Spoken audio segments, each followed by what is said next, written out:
So this webinar on understanding the impact of your food choices is presented by the HCAN Climate Action Group, the Haverford EAC, with support from the Sierra Club, the Radnor EAC, and Solarized Delco.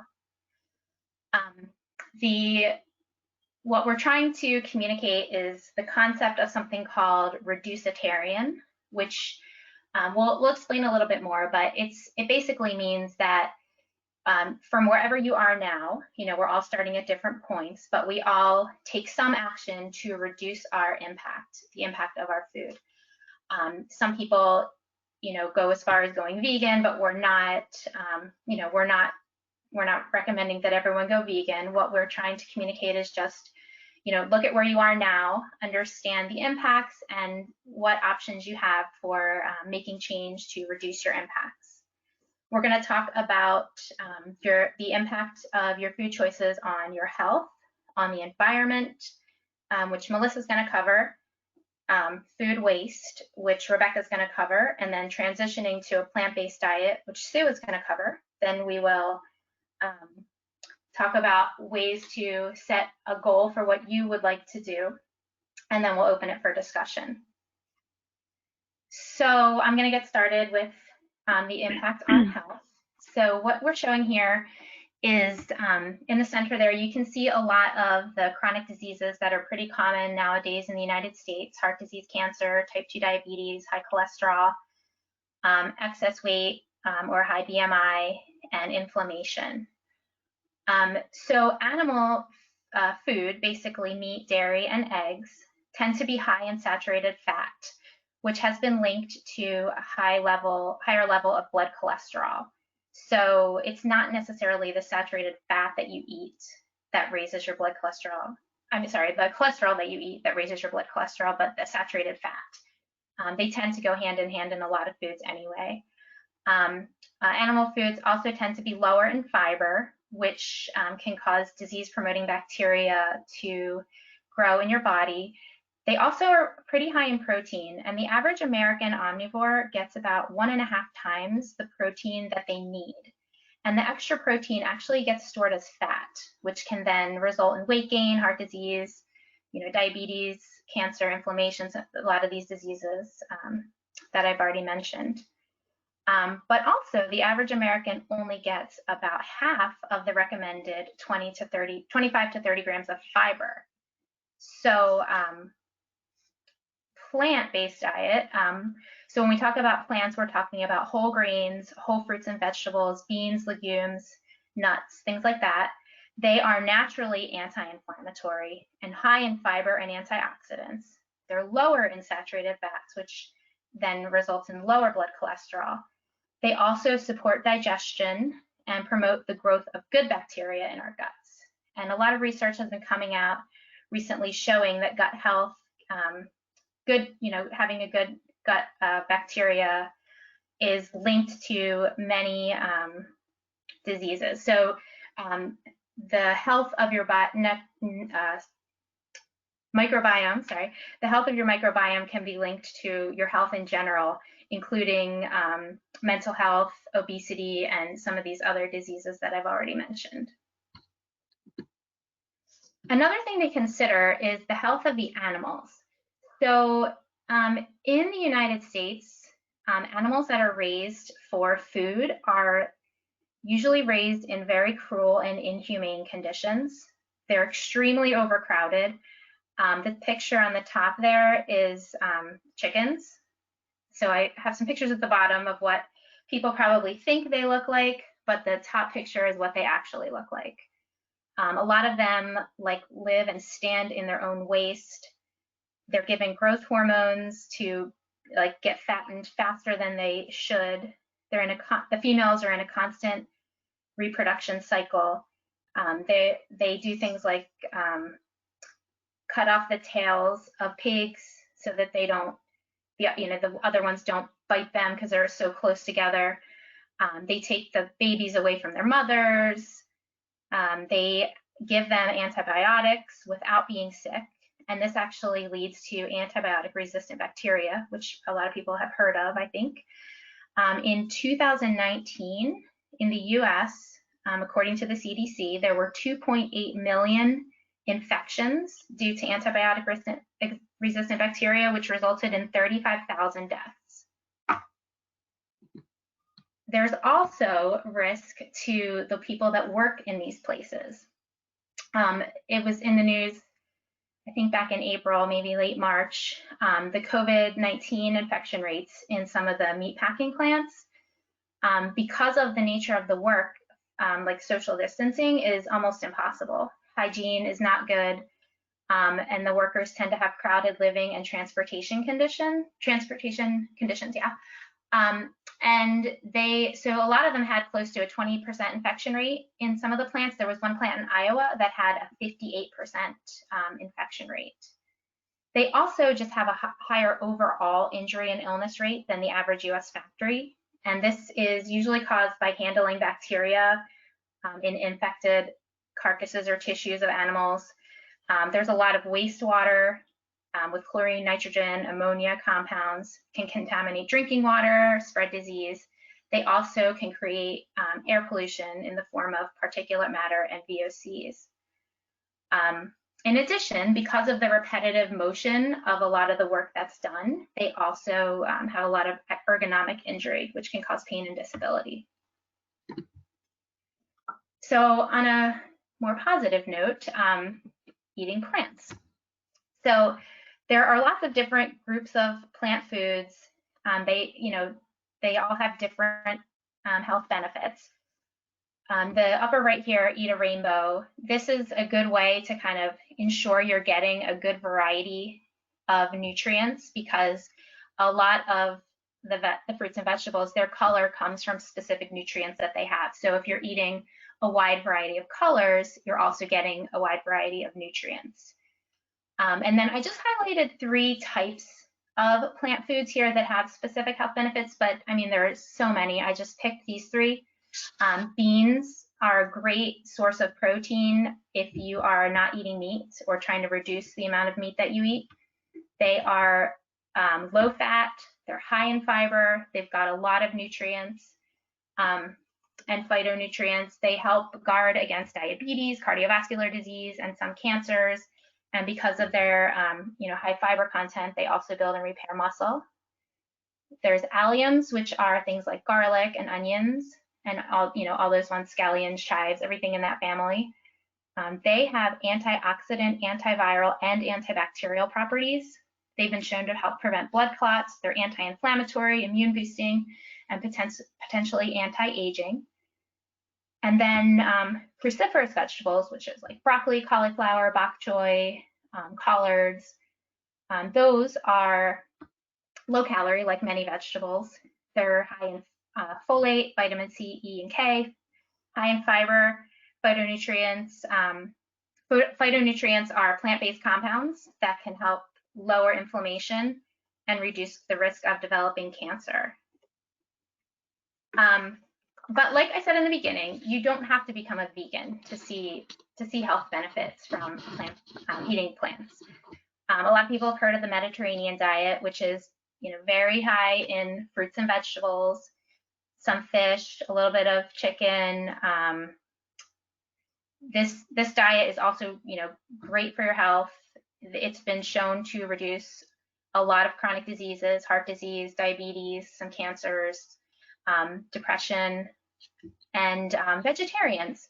They also have lower rates of coronary artery disease, lower blood pressure, and diabetes. So just making small changes can definitely impact your health. You don't have to go all the way and become vegan.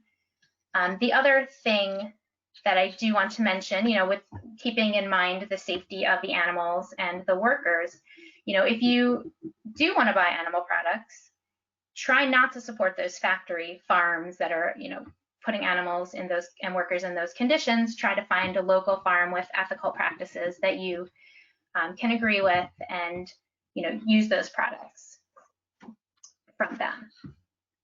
So I am going to pass it over to Melissa now, and she's going to talk to you about the environmental impact of our food choices. Hi, I'm Melissa Romano, and I'm going to discuss the environmental impacts of an animal-based diet and how a plant-based diet can help fight climate change and environmental degradation. The first topic is climate change. Man-made climate change is caused by greenhouse gases in our atmosphere, causing the temperature to rise gradually over time. Animal-related farming and agriculture ranks the second highest category of global greenhouse gas emissions, contributing approximately 20 to 40% of all emission based by sectors. Ranking first would be energy production. Shifting from fossil fuels for energy and transportation to renewable sources could cost the US $45 trillion, whereas eating a plant-based diet could cut that cost in half. While not everyone may have the means to purchase an electric car and solar panels, eating a more plant-based diet is not only better for the environment, think of all the money you'll save from not buying meat. Plus, we see the demand at the grocery stores and the lack or limit of certain items like cleaners, toilet paper, diapers, and meat. We raise 70 billion animals annually for human consumption. The livestock sector alone represents almost half of these emissions, mostly due to cattle and lamb releasing methane in their manure and released from their digestive process known as enteric fermentation. Methane is a greenhouse gas 25 times more potent than carbon in our air. You can see in this slide, cattle and lamb have a carbon footprint comparable or just a bit more than a journey in a mid-sized car, while all the other food options listed are half of that. The reason why lamb is higher than cattle is because of their size. As cattle are larger animals, each cow has more edible meat than a sheep has. Again, you could see the impact of eating beef at the top of this chart.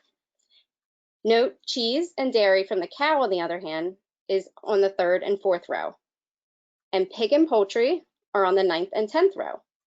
Under, chocolate and coffee, which were not on the previous slide. And at the bottom, nuts actually have a negative land use impact because they store carbon in their trees. As you can see, other carbon emission sources for food products are from various things like land use changes, farming emissions, electricity, production, processing, packaging, refrigeration, and transportation. Tractors, big rigs, factories, refrigerators, they all use fossil fuels. There's gasoline and oil for the vehicles, and electricity derived from burning fossil fuels, such as coal or natural gas. Common packaging includes styrofoam or plastic, both of which is made from fossil fuels, like benzene from coal, naphtha from oil, and butane, pentane, and primarily ethane, which are all natural gas liquids. Natural gas liquids are a byproduct of fracking for natural gas, which in the process not only pollutes the surrounding environment, but also inadvertently leaks methane straight into our atmosphere in the process.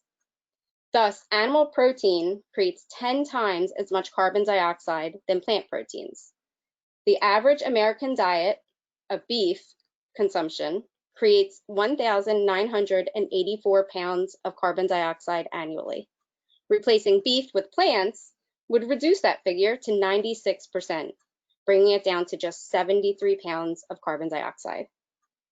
So even by just cutting out beef alone, you can make a huge impact to fight climate change. So we talked about enteric fermentation of cattle and lamb and the emissions from animal agriculture. So also contributing to climate change is the loss of carbon stored in forests and soil. Meat and dairy demands are causing deforestation, which means more native lands and ecosystems, say like the Amazon rainforest, are being cleared for more animal agriculture use. In fact, 70% of the deforestation of the Amazon is cleared for cattle ranches. Sadly, fires are commonly used to clear forests, which in turn is putting more pollution and carbon dioxide in the air and taking away the trees. The Amazon is called the lungs of the earth. It gives us oxygen and it absorbs carbon dioxide. So this is a good reason to buy locally free-range grass-fed beef if you want to cut down on some of the harmful effects on the environment without giving up your cheeseburger. Lastly, we're using fossil fuels again, this time to produce mineral fertilizers. Ammonia can be used as the nitrogen source in fertilizer, requiring the use of natural gas and air for synthetic production. The phosphorus component is made of sulfur, coal, and phosphate rock. Again, all manufacturing facilities use electricity, mostly generated by coal and natural gas. And the end product is packaged in plastic and transported around the globe. Nitrogen fertilizers release nitrous oxide. This is another greenhouse gas, and this one is 300 times as potent as carbon dioxide. There are 4 contributing factors for that cause climate change from animal agriculture. The effects of climate change specific to us in Pennsylvania are rising temperatures and an increase of occurrence and severity of precipitation and increasing air pollution. Over the past 110 years, the average temperature in PA rose 1.8 degrees Fahrenheit, and it is expected to rise an additional 5.4 degrees Fahrenheit by just 2050, which means more 90 and above degree days in summertime. Our precipitation rose 10% and is expected to rise an additional 8% by 2050. Last year, we had 12 named storms with 3 hurricanes.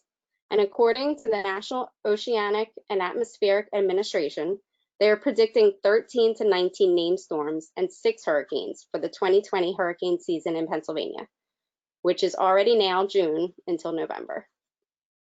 So let's think about this. Animal farming contributes to climate change, and climate change causes flooding, droughts, heat waves. All of that can affect plant production for food for the animals and us, thus is creating a very vicious cycle. The second topic for the environment is the water supply. The picture on the left shows our water breakdown. Water covers 75% of Earth, but less than 3% of that is drinkable fresh water. And of that 3%, 70% is frozen in glaciers, which are melting, thanks to climate change again, into our seawater, which leaves just 1% of Earth's water for our use. 30% of that water is accessible through aquifers. Aquifers are underground water supplies that took millions of years to accumulate and can't be replenished as much or as fast as we are consuming it at this rate. Of that remaining 1% of available drinking water, what's not polluted, agriculture uses 2/3 to water plants, which then are grown mostly to feed livestock for us to consume. There's another 22% for industries. National Geographic reported that in the United States, it takes 1,799 gallons of water to produce just 1 single pound of grain-fed beef. The next topic is land use. The picture on the right shows our land breakdown. Animal agriculture occupies about 37% of the global land. Of that, 70% is used just for livestock pastures. Then there are also fields to grow crops to feed them and us. So let's discuss how much land is used for ground beef. For every 6 pounds of plants that are fed to a cow, it results in just 1 gain pound for the cow, which only half of their weight is edible. So 12 pounds of plants equals 1 pound of edible cow meat. Why are we using 8 times as much land to grow the plants and almost 1,800 gallons of water just to feed a cow for us to eat a burger than to simply eat the plants and drink the water ourselves? The fourth topic is biodiversity loss. This is the largest factor threatening species with extinction. Back to deforestation.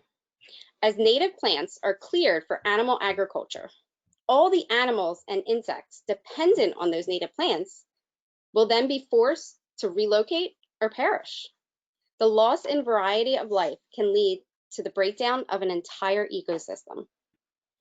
In addition, 40% of insect extinctions are caused by pesticides sprayed on grains.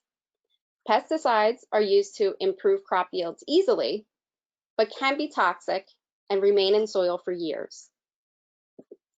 1/3 of all grains grown are then fed to livestock. Herbicides are also used to prevent weeds and accounts for usage of 75% of crops. 80% of that usage is on corn, soy, wheat, and cotton. Then there are genetically modified crops, GMOs. GMOs are produced to be resistant to the herbicides, such as Roundup, so we can spray our crops with as much toxic weed killer as possible without also killing the crop. Currently, 93% of soy and corn is genetically engineered to be able to use more herbicide like Roundup. 70% of crops like soy and grains grown is then fed to livestock for us to consume. In my opinion, this is why I choose to buy organic and non-GMO produce and products. This brings us to the last topic for the environmental impacts, which are water and soil changes. Eutrophication means an overload of nutrients. Common nutrients causing dead zones in lakes and coastal areas are nitrogen and phosphorus, which are from herbicides, fertilizers, and manure, which are all being washed by irrigation systems and heavy rainfalls. Climate change again. To date, there is over 400 dead zones around the globe. The Gulf of Mexico lies just right under the United States and is famous for its dead zone. That is 8,776 square miles wide. Lastly, we're losing our topsoil at an alarming rate. It takes nature 1,000 years to generate 3 centimeters of topsoil. An acre of healthy topsoil can contain 2,400 pounds of fungi, 1,500 pounds of bacteria, 900 pounds of earthworms, 890 pounds of arthropods and algae, and 133 pounds of protozoa. But today, we're losing our topsoil by tilling, irrigation systems, and again, heavy rainfalls. The average rate of soil erosion on the U.S. cropland is 7 tons per acre per year. So we're using too much land, too much water, polluting our land and water, contributing to climate change. Also, we can eat a highly processed cheeseburger. Meanwhile, third world countries are starving, suffering droughts, heat waves, and food scarcity. So let's talk about something a little bit more positive now. First, I want to discuss sustainability. Sustainability means meeting the needs of the present generation without compromising the ability of future generations to also meet their own needs. Sustainability encompasses the environment, economics, health, and nutrition. Everything we're talking about today. We cannot have a secure food supply unless that food supply is sustainable. Without sustainable practices, global environmental degradation increases the risk of irreversible and catastrophic shifts in the earth, causing food insecurity, malnutrition, starvation, migration, and ultimately death. By 2050, consumption of meat is expected to rise 76%, and dairy products 64%. Do we have 76 and 64% more land and water? No. The animal agriculture industry is not going to tell you not to eat meat. This is a personal choice to do what's best for the health of you, your family, and the planet. So how can we do that? Regenerative agriculture is a system of farming principles and practices that can sequester more carbon in the soil and less in our atmosphere. Because there are more plants, therefore more and longer roots. More diverse plants directly equal more diverse microbes living in the topsoil. Tilling of industrial farming removes the top layer of soil and plants as well. Doing so also kills microbes and insects that create healthy topsoil. So what's left is empty, bare soil that's now even more prone to erosion. Regenerative agriculture can improve watersheds by obtaining better filtration and water retention in the soil. It enhances rather than destroys ecosystems. And because there is more bioproductivity in the ecosystem, it results in increasing, again, rather than decreasing, biodiversity. It can improve nutrient density and crop yields, and uses natural manure rather than nitrogen-based fertilizers, all while at the same time it's rebuilding the topsoil, which is being depleted by improper land use such as tilling.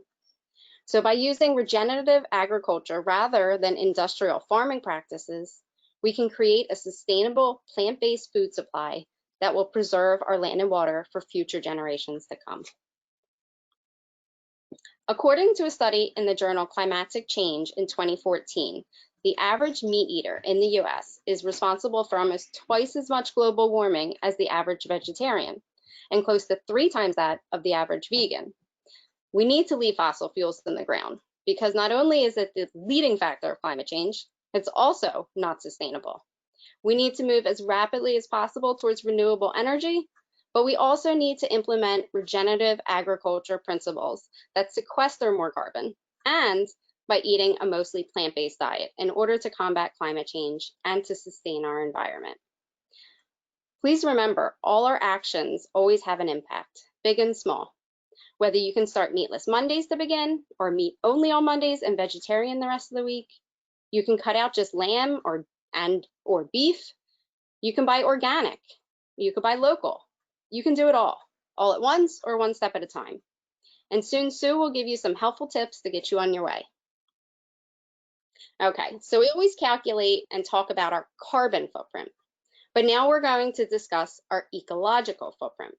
Your ecological footprint measures how fast we consume resources and generate waste compared to how fast nature can absorb our waste and generate new resources. A nutritionally balanced vegetarian diet boasts an ecological footprint that is 2 times lower than that of one comprised mainly of animal-based proteins.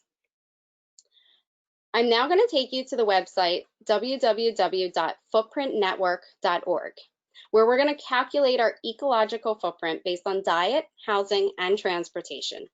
At the end, you will see 2 things to put all of this into perspective. The first one is the overshoot day. This is the day we use a whole year's worth of resources by. In 2019, the world's overshoot day was July 29th. Estimations for this year's overshoot day is actually 3 weeks later in August 22nd. Although COVID-19 brought many negative effects, 2 positive things that came from it is less air pollution and less consumerism. The second thing we're going to see is how many Earths we would need if everybody on Earth lived the same way as you. So let's see how many Earths a typical family would need based on if they eat meat or no meat.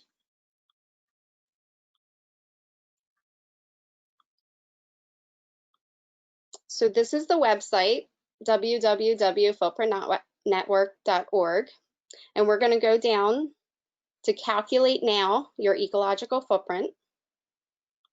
Click on the little footprint, enter your email or log in with Facebook. So the first question on here is, how often do you eat animal-based products? There's a link at the bottom. It says add details to improve accuracy. We're going to click on that to see what our options are. And everybody wants a cheeseburger, so we have beef or lamb nearly every day. Everybody loves bacon any time of the day with any meal, so we're going to have the pork also as often. Poultry, everyone likes their chicken nuggets and their Chick-fil-A. So again, almost every day. Fish and shellfish, we all like shrimps and crabs if you're not allergic, so that's often. And then eggs here, you can see we're going to go all the way to very often, nearly every meal. We like eggs, cheese, milk, all that stuff. So at the end, you're going to click this slider bar all the way to very often. We're eating meat almost every day. And we're going to go to the arrow and go to the next choice. How much of that food you eat is unprocessed, unpackaged, or locally grown? We're going to leave this at about half. Most of us buy a lot of processed food at the grocery store.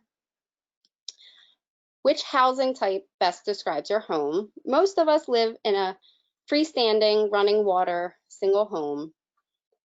We're going to say on average, brick homes are common.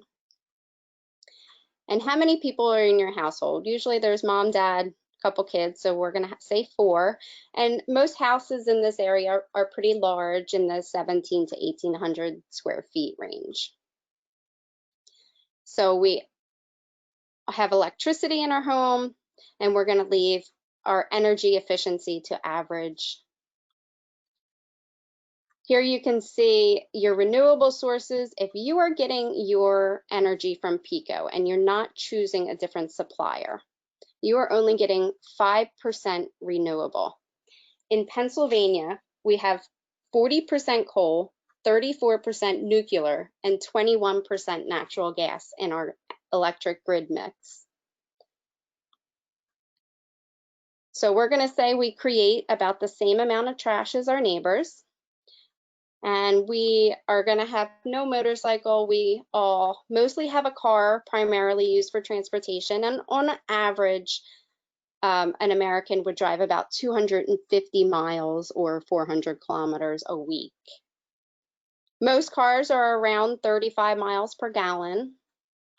And most of us are driving to or from work. We're not doing much carpooling. So for this example, we're going to leave this at 0.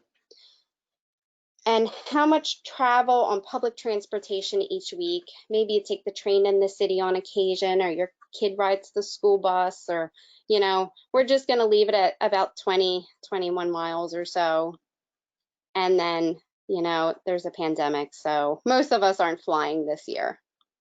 So we go to the end and we see our overshoot day is March 28th. We've already passed that. And we need 4.1 Earths. So if you click on this little arrow, it says see details, you can see that first column, you're looking at that food, that seems to be the highest column, all that meat we're eating. There's your shelter, your transportation, your goods, your services. So now we're going to go back to the beginning. We're going to do this again, and we're going to see what it's going to be like if we stopped eating our cheeseburgers and bacon. So now we are going to take this all the way down, and we're going to become vegan. We're going to leave everything else the same, just to compare. We still have to click on this freestanding and brick for some reason. So we got 4 people with electricity, still 5% renewable energy only, and we're still not flying. So now you can see if we went from eating meat every day to becoming vegan, it already extended the overshoot day to May 14th, and it cut our Earths into 2.7. Now, if we look at this, we can see our food is way down at the bottom. Our home is not too bad, but here now the tallest category is our mobility. So we are going to go back just one more time, and we're all going to be very environmentally conscious of our choices. So we're going to still be vegan, still be freestanding, still be brick, still 4 people in our home with electricity. But now what we're going to do different is we're going to slide this bar all the way to 100% renewable, which means we either got solar panels on our house or we're buying renewable electricity from an alternative supplier. We're still creating trash. We're still traveling by car. But now we're going to take this car and we are going to go all electric. If everybody in the world had an electric car, wouldn't that be wonderful? And now you can see we've extended our overshoot day to June 23rd. We still need 2 Earths. There's still a lot to do. If we reduce our global meat consumption by 50% and replace these calories through a vegetarian diet, we could move that overshoot day another 15 days. But if we cut food waste in half worldwide, we could move the overshoot day another 10 days because disposed of food waste in landfills emits methane as it breaks down. So that's it for me and the environmental effects of an animal-based diet versus a plant-based diet. And next up is Rebecca to talk more about food waste. Okay, I'm Rebecca Phelan, and I'm talking about avoiding food waste for sustainable reducitarians. Ranked with countries, food waste would be the third largest emitter of greenhouse gases globally, just behind the United States and China.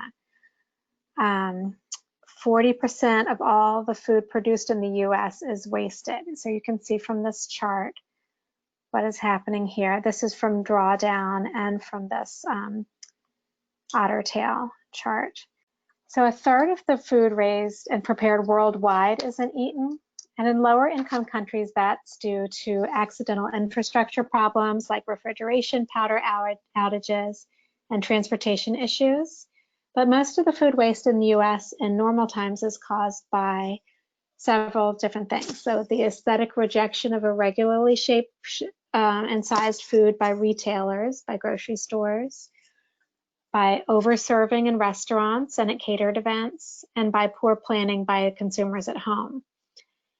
Right now, during the COVID-19 crisis, or recently, the bottleneck caused by the slaughterhouse closings and shutdowns decreased demand from the hospitality and travel industry, and the breaks in the supply chain are leading to mass euthanization of meat animals, huge amounts of dumped milk, and crops rotting at the industrial farms. For those of us concerned about animal cruelty and food insecurity, this is horrific. Either way, all of the resources used along the way have been wasted, from the seeds to the water to the labor hours to the transportation. Fossil fuels have been used and greenhouse gases have been generated at every stage.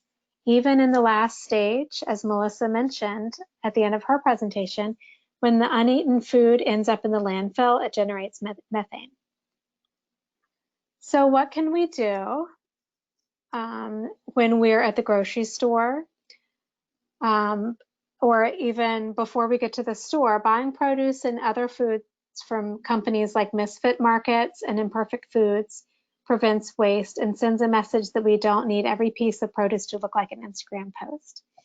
Many of the delivery services that formerly served restaurants have pivoted recently to home delivery, and that's often of local food. So you're avoiding some of the transportation issues and making sure that the local farms that were supplying the restaurants are now able to supply homes without having to, without their crops rotting in their fields.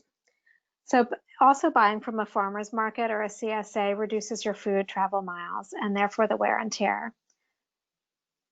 Farmers can also sell more irregular looking produce to direct customers than to a chain store. And during this COVID-19 crisis, we're also seeing how much more resilient these smaller diversified farms can be, since they can truck shorter distances and aren't dependent on an industry that is so compromised. And so we're talking about actual food waste for this, but the unnecessary packaging at stores creates a lot of plastic waste too. So we are trying just to say no to that, to these bananas wrapped in plastic on styrofoam up here, which is crazy. The standardized sell by, use by, and best by dates and consumer education on that would also prevent some worry and waste. There's an article right here, but it'll also be on the resource pages that that Sue set up. Has some good definitions and advice if that's something that that has been causing you to waste food. If you're just going through your fridge and saying, "Oh my gosh, I have to throw out all of this stuff that's expired." For the fewest food miles traveled, of course, try growing it yourself. You could start small with herbs or go big with a long row of tomatoes to make enough sauce for the year, anything in between. Those are my strawberries up there on the right-hand side. So what can we do at restaurants? Most restaurants participate in the factory farming industry where animals are slaughtered from CAFOs. This is an industry that has had to respond to a breakdown of the supply chain by not always humane euthanasia of millions of animals worldwide. Choosing vegetarian, vegan, seafood, and farm-to-table meals in restaurants is one way we can vote for a less wasteful food system. When we go out again after this crisis, if you didn't finish, take it home. Get into the habit of bringing your own to-go items so you can cut back on packaging waste and you can control what you take home. Keep some extras in the car or in your bag and replace them when they've been used and washed. Right now, this isn't so much of an issue because all restaurant food is takeout right now. Actually, that's changing, of course. And anyone can take their leftover tacos for breakfast. And none of the restaurant workers right now want to use our not clean enough Tupperwares and jars from home. That might also be changing too,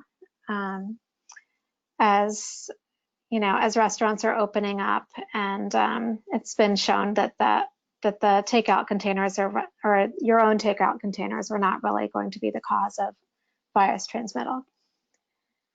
For the long haul, though, we do need to address takeout packaging. Recent laws, policies, and new apps are making it easier for restaurants, caterers, and stores to pass uneaten food on to those who need it. Nonprofits who can distribute the food need funding from individuals and businesses. So if your business uses a caterer in normal times, find out if they participate in a food donation program or app. Now, during this crisis, state food banks have also been very flexible and resourceful in accessing food from farms that would normally have been wasted because of restaurant orders being canceled. But they do need undesignated funding for extra packaging, transportation, et cetera, and they've had to cut back on how many volunteers can work at one time. The school district lunch programs that are trying to help kids while the schools are closed are also facing this packaging problem. So a list of things we could do in our kitchens is mostly about taking time. So take time to plan your meals and snacks based on what you and your family need and love and what's happening that day and what's reasonable for you to do. Think about your ideal and then your reality, and then make steps to bring them together. Take time to look at what you already have before you go to the store, what needs to be eaten before it goes bad, and then plan your shopping trip. And as with most things, there's an app for that. There's a menu plan up there that's just one of the many examples of things that you can use for that. Take time to unload the groceries, wash up, divide, and prep. So what I think of as a half-hour shopping trip is actually a couple of hours of work if I give myself time to really do what I need to do, but it saves time and waste later. So it's really all about planning to take a little more time for this important part of life so that day to day you can be on autopilot, or you can be busy in the morning or in the evening, and that doesn't negate your effort to eat sustainably. And so after the shopping, after the cooking, to prevent waste, we can find a good veggie or meat broth recipe that uses the ends, peels, bones, stalks that you can toss into a freezer bag and then make the stock when you have gathered enough. So now you've saved yourself from buying another container of broth. And finally, composting your inedible fruit and the boiled vegetable parts in your yard or in a worm bin or through companies like Mother Compost returns your food waste to the soil. And it could also be a small thing that makes you feel more positive and aligned with your values when you're trying to make these small steps. You could also sprinkle used coffee grounds and crushed eggshells around your garden as is to add to your mulch and to keep slugs at bay. If no way of composting is available to you, then putting unusable produce down the sink disposal is preferable in this area than landfilling it, because our region's water system is better designed to accommodate the treatment. So these are a few of my tips to reduce waste. And then after Sue's presentation, after Tracy gives us some ways to make some goals, then we'll open up for tips and questions at the end too. So if you have something you'd like to share, keep it in mind for the end of our presentation. So my plan often falls into place around the math of if I'm going to the store on this day, then my 2 avocados will be ready 2 or 3 days later. So that's how I figure out my taco night. It's not always on Taco Tuesday. I also still have a kid who won't eat the dishes that the rest of us like. So I usually have a plan of separating out some of the elements to keep them not from touching each other for him. I definitely will not miss that food phase, but he would be happy to live on hot dogs. So it's challenging for me to be more healthy and reducitarian for him. And recently I had been on the Imperfect Foods waiting list. because they got so booked up when COVID hit and everyone wanted deliveries. And I was worried about all the packaging from that, but I've been really pleased with it, other than the cardboard boxes. But it's also been challenging for me when I'm trying to take that time to plan everything, having a couple of different deliveries coming every week, you know, because of trying not to go to the grocery store as often has been very challenging. And so I've had some backsliding with my food waste there, but I'm trying to figure it out. So I'm going to hand things over to Sue. She's talking about transitioning to a plant-based diet.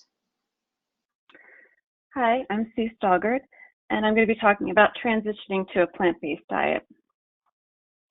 So the question now is, how do we put this all together, and how do we make moving to a plant-based diet something that's attainable and make it part of new lifelong habits?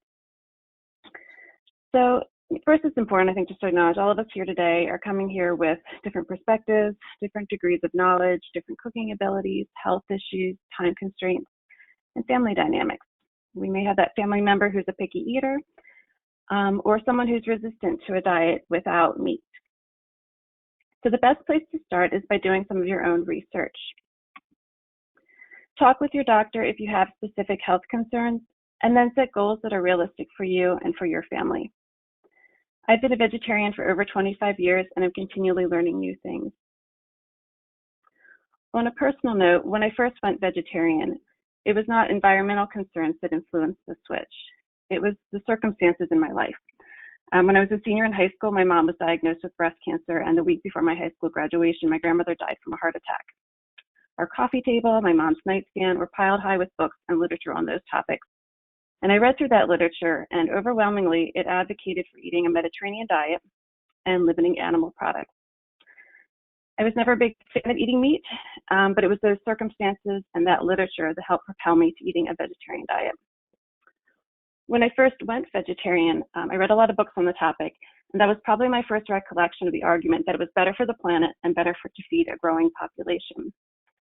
The thing is, at that time, I didn't really recognize the urgency to make that switch, and it seemed like such a far-off concern.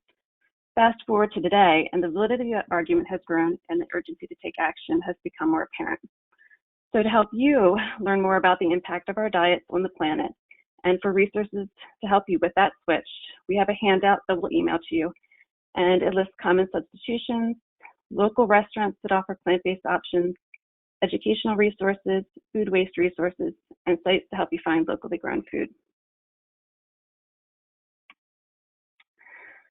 So after doing some research, set a goal for yourself. Take it slow. I know I didn't go vegetarian overnight. If you're used to eggs for breakfast, milk in your coffee, fish or chicken with lunch, and beef or chicken for dinner, you may want to start off with meatless Mondays. You may also want to just consider switching from like beef or lamb with higher carbon footprints to fish or chicken with a lower carbon footprint for your other meals. You may also want to consider halving the amount of meat, poultry, or cheese in a recipe. If you're already eating 2 or 3 meatless meals each week, you may want to challenge yourself to eating more meatless meals, perhaps trying meatless lunches or meatless before dinner. So common concerns people have are, how do I keep it healthy? Will it cost more? Will it take more time? And then what do I eat? How do I keep it healthy? And this is something Tracy really discussed in terms of how a plant-based diet can be healthier. But if you're stocking your pantry with lots of vegan junk food and packaged foods, it may not be as healthy as you'd like, and you may not get the benefits, the best benefits that you could hope for. So think about stocking your pantry with foods such as fresh fruits and vegetables, plant-based proteins, plant-based milks and yogurts, and whole grains. Will it cost more? Well, it depends. It depends on how you're shopping. If you are buying lots of packaged foods or foods that are out of season, it potentially could cost more. So focus on fresh foods that are local and in season. Limit your use of packaged foods. And then a lot of these are tips you probably already know, like cooking your beans from dry, shopping the sales, buying in bulk for frequently used items, planning your meals in advance, And then a lot of the tips that Rebecca talked about in terms of food waste, like managing your portion sizes, cooking with what you have on hand versus strictly following a recipe, using leftover veggies from other meals to make a stew or vegetable soup, using your scraps to make a veggie broth, and growing your own. Will it take more time? And that depends. It depends on the types of meals you're cooking. If you stick to recipes that have fewer steps and ingredients, cooking in big batches, so that you have leftovers for other meals, stocking up on basics, using a crock pot or pressure cooker are all things that can help you with how much time it takes to cook your meals. And then the last question, what do I eat? And, you know, the idea is, this is a tip from PETA, and it was from an older publication. But the idea is, when you think about it, most people have 8 or 9 favorite recipes that they choose from. First, think of 3 meals you like already that happen to be vegetarian. Second, choose 3 recipes you can modify to become vegetarian. And then third, try out 3 new recipes.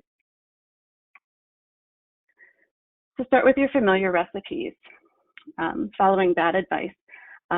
It may be a veggie chili, some type of eggplant parm, a baked oatmeal, or a pancake recipe. It could be a veggie risotto, a soup, or a pizza. Next, try modifying some of your familiar recipes to make them vegetarian or to make them vegan. There are a lot of easy substitutions out there, both packaged and homemade, and you don't have to try all these suggestions all at once, and depending on where you are kind of in the process. These are just a few to get you started.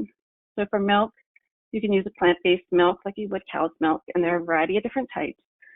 And some you're going to like better than others, and some will work better for different applications. There's soy, rice, oat, almond, hemp, and cashew. And usually your unsweetened and unflavored varieties work the best for baking and cooking. For cheese, you can use mashed tofu in place of ricotta in recipes. You can use store-bought vegan cheeses like Diet or Chow, or homemade versions like the vegan parm here. Can be used in place of regular cheese in recipes. Packaged varieties can be expensive and processed, but if you think of them as more of a seasoning, you don't need to use as much.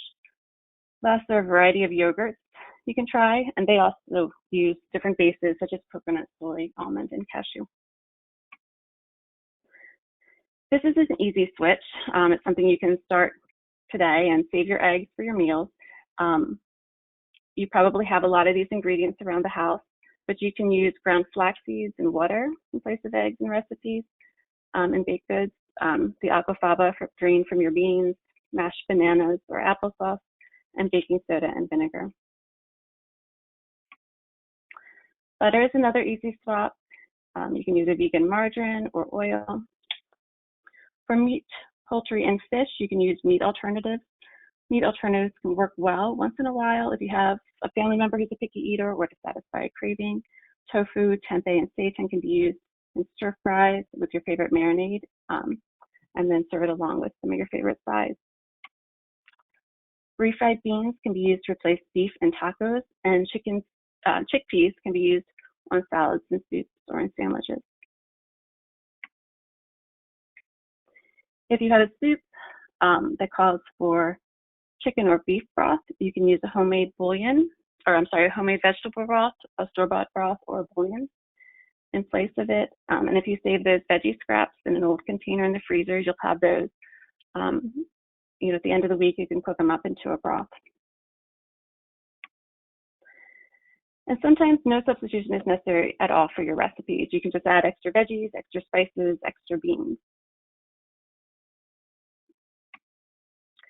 So now that you have your 3 vegetarian recipes that you've been eating all along that you really liked, you've modified 3 of them to become vegetarian, then think of trying some new recipes. Think of trying a new soup, a scrambled tofu in place of eggs, some type of veggie burger like a falafel burger, or veggie meatballs, a new stir fry, a new grain salad.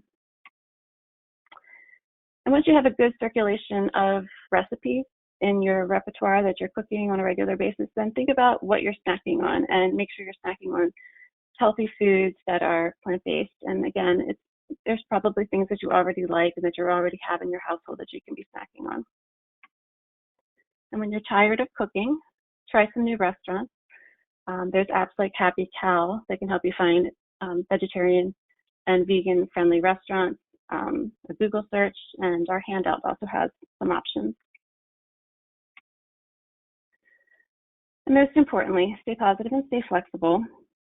And remember that the simple change of just eating more plants is a big piece of the solution to fighting climate change. Often people give up on a diet if they can't do it perfectly. And this is not a trendy diet we want you to give up on. Just remember, a plant-based, low-waste diet is something we need millions of people doing imperfectly, not a few doing perfectly. Share your plant-based recipes with your family, friends, and coworkers. And when we're back to eating together, bring your favorite plant-based foods along. So Tracy is going to be discussing setting goals. Thanks, Sue. So the next step that we wanted to try to, get everybody to was to actually set a goal for something that you can do to, reduce your impact. So when we talk about goals, I'm a wellness coach, so we use SMART goals with our clients, and I think it's pretty applicable here. So a SMART is an acronym, but a SMART goal is something that's specific, measurable, attainable, relevant, and time-based.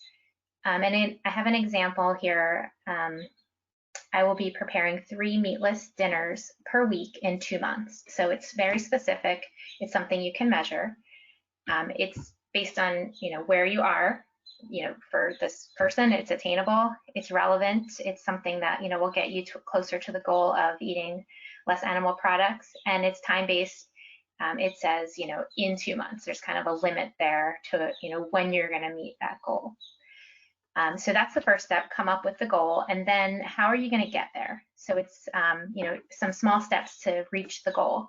So step 1 might be research some new recipes on the web or in cookbooks or magazines that you have. The next step could be test a new recipe each week and keep the ones that you like. Step 3, save favorites, add them into your regular dinner rotation, and then work towards that 3 meatless dinners per week. So I think at this point we kind of wanted to open it up. So Melissa, I don't know if there were any questions we could answer the questions, and then maybe if people wanted to share a goal they might want to work towards, or share maybe something that they have done or want to do in this area. There is no questions yet, but I did want to mention I have one other alternative for eggs. Sue talked about flaxseed. You can also use chia seed, just like flax. You add the water to the chia, and it actually has a very eggy kind of consistency to it. Yeah, I actually put chia seeds in a smoothie once, and it wasn't good because they do kind of get that consistency. All right, I guess if there's no questions, we just want to share some information before everybody leaves. Our first can I interrupt a sec? So there are some questions. Really? Robin Schaffler asks, how do you get enough variety without waste? How do you get enough variety without waste when you are alone or just the 2 of you? Well, I would say if you have a meal that you make and there's too much, eat the leftovers, obviously. What I do is if I have too many leftovers and nobody in the house wants to eat them, I will put them in a little container and freeze it. And then in a week later down the road, I might take it out to bring to work for lunch or for another time. Anybody else have any suggestions? So Robin follows up with, the problem is not leftovers, it is wilting fresh veggies. So, I mean, of course, one of the aspects of this is buy what you need. So sort of the antithesis of shopping at Costco. Don't come home with more than what you need, right? Right. Yes, And and if you can't eat it all, then compost it. Or offer it to friends and neighbors. I have a couple friends during this COVID situation that we're constantly bartering and giving each other things that we have too much of. right, I know my daughter and a bunch of friends were actually buying in bulk from wholesalers that usually supply the restaurant trade, because they were all hurting because of the pandemic. But yeah, that takes a lot of people to share, obviously. Yeah.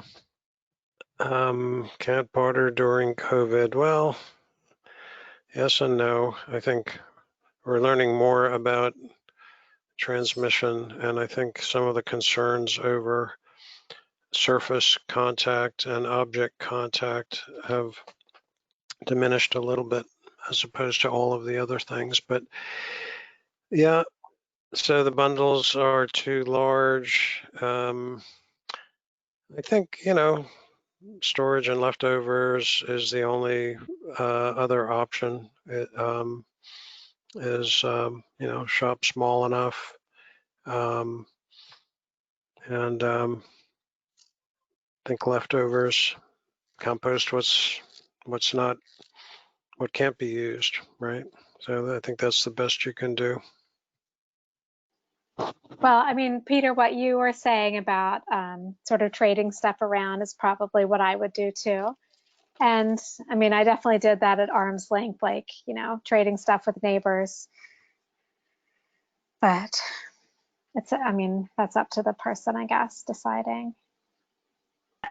I'm a big fan of, I always talk about freezing stuff, but if I have herbs that I'm not going to get to using, I, wash them, spin them, and then I kind of flash freeze them in my freezer. I just kind of lay a little tray on top of everything else and freeze them, and then stick them in, a small container, and then just grab, portions out as I need it. I chop up peppers, I chop up onions, I'll freeze those, and then they're kind of recipe ready when you need to cook something. So if you have a little extra freezer space, and if there's only one or two of you, that can be a really nice option. And then, I tend to sometimes find that there's some things that tend to go to spoil faster, and it's usually those summer vegetables like zucchini and those lettuces and stuff. Some of the stuff, I think if you buy it from a farmer's market, it's fresher and it tends to last longer than from the grocery store. But there's vegetables that there's some that just last longer, like potatoes and onions and carrots, and then there's other things like zucchini that tends to need to be used faster. So I tend to try to use those things up first before I go to the other stuff. Yeah, and lettuce can be a pain, but some people like it in smoothies, and then some of those greens that are about to go bad, you can kind of stir fry them. So I've done that, and you can't really tell it was, whether it's chard or lettuce, it's still pretty good in a stir fry. I can share one thing that I've done since we started working on this. So I do compost, but after talking to Sue and Melissa and Rebecca about things that they were doing, I started saving some of the vegetable scraps that I would have composted in a Ziploc container in the freezer. So tops of carrots and onions, and I put the stems of parsley and basil in there. And then I'm gonna try to make a homemade veggie broth once I have enough. Well, it's a problem that you also learn to manage when you're a vegetable gardener. This time of year, some things are exploding in the garden. And I'm a big arugula fan, and I've got way too much arugula out there growing. So I have some interesting meal choices like arugula sandwiches.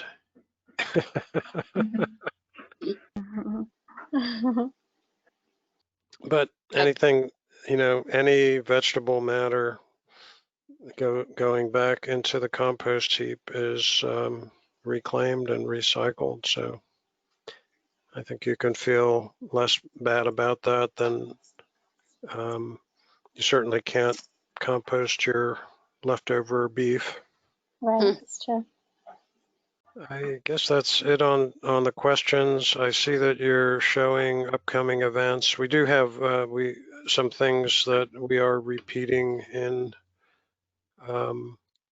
the future. I think we are going to do, if not the solar home webinar, we're going to do a Q&A session on solar home once people view the videos of the prior webinars.